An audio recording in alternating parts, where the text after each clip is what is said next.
Olá, pessoal! Continuando o nosso estudo sobre a responsabilidade civil, nós vamos ter umas aulas a partir de agora para estudar a figura dos danos, né?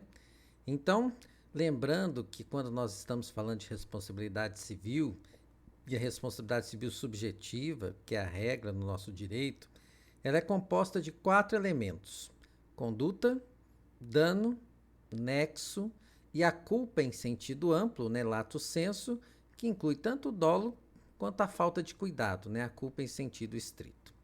E na aula de hoje, então, como eu já adiantei, nós vamos estudar a figura do dano, que é considerada, pessoal, que é considerado o elemento mais importante de toda a matéria de responsabilidade civil. Porque simplesmente, lembra quando nós estudamos, né, as definições de ato ilícito civil? Sem dano, pessoal, não tem responsabilidade.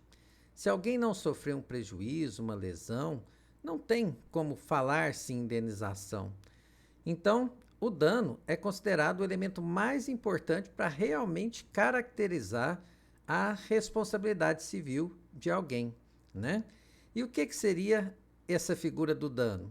Dano simplesmente é você causar um prejuízo, causar um dano, né? Causar um prejuízo, vamos falar assim, uma lesão, só para não repetir a palavra, né?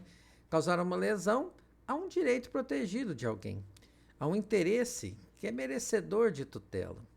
Tanto faz, né, se a lesão ocorreu sobre o patrimônio, sobre um direito que tem valor econômico da vítima, ou se o dano existiu sobre um direito da pessoa que não tem valor econômico, né, que é um direito extrapatrimonial. E quando nós estamos falando de direito extrapatrimonial, não tem dúvidas, nós estamos falando da figura do dano moral, né? Então, dano é você causar um prejuízo a alguém, seja na esfera patrimonial, seja na esfera extrapatrimonial. Certinho? E só complementando essa parte introdutória, sobre as espécies de danos, pessoal, nós temos 3 tipos de danos que nós vamos estudar. Os danos patrimoniais, nós vamos estudar os danos morais e nós vamos falar dos danos estéticos, né? Que poderiam no olhar de muitos, serem configurados também como danos morais, mas hoje se trata separadamente o dano, né, à integridade física de alguém dos danos morais. Mas deixe isso para depois. Então, nós temos essas 3 características de danos. E nós vamos começar falando sobre os danos patrimoniais. E quando nós estamos falando de danos patrimoniais, nós temos o dano emergente, lembra que nós já estudamos essa figura? O lucro cessante, nós também já falamos sobre essa figura, né? Quando nós estamos falando lá de inadimplemento, mora contratual, né? E existe uma figurazinha nova que nós não tínhamos comentado, que é a perda de uma chance, que é uma parte assim maravilhosa dessa matéria, né? A gente, quando vai estudando perda de uma chance, a gente vai criando mais dúvidas, e a gente não quer sair dessa figura aqui. É bem legal mesmo o estudo da perda de uma chance, certinho? Então, nós vamos começar falando sobre esses danos patrimoniais. O último conceito que eu queria trazer nessa parte introdutória, pessoal, está aqui, ó.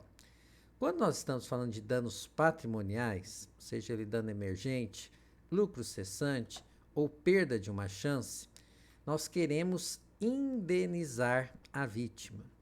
Indenizar, pessoal, significa fazer o dano sumir, né? Então, se eu bati no carro de uma pessoa, a pessoa tinha um carro avaliado em 100 mil, eu bati no carro dela.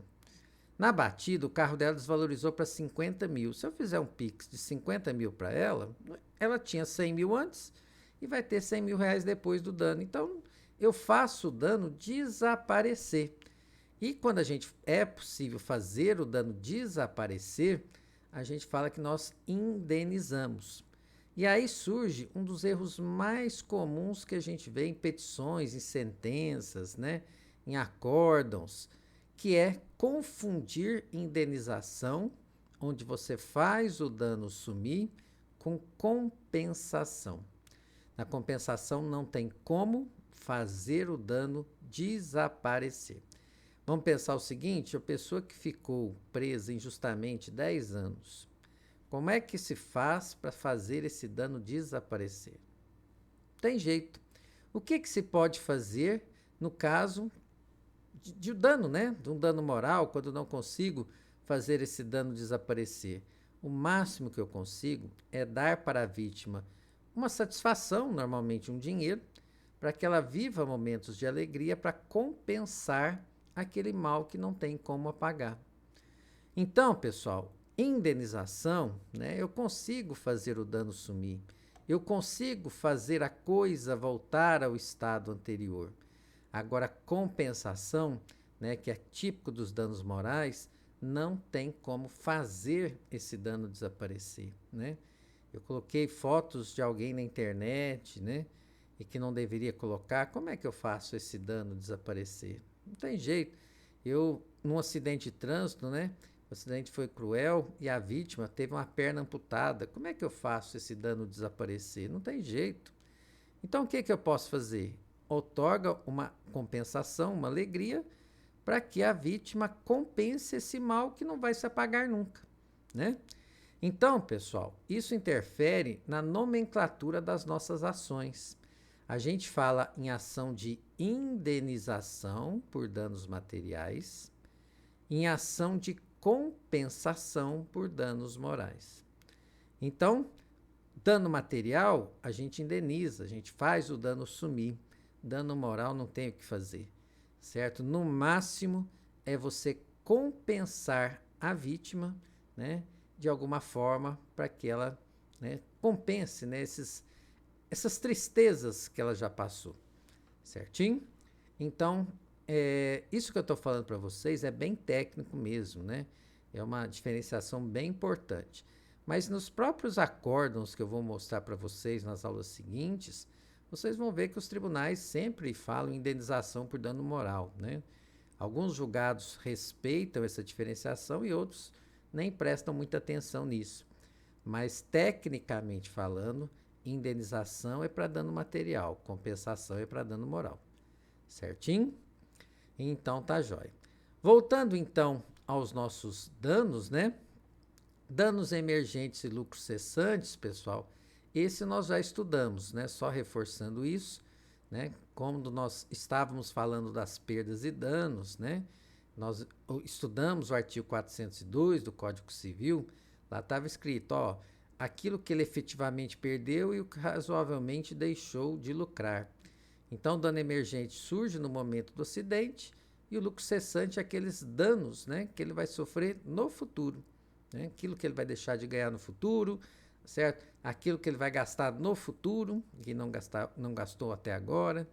Então, tudo isso engloba nos lucros cessantes aqui, certinho? Aí eu não vou explicar de novo, né, porque vocês têm uma aula gravada explicando isso bem vagarosamente.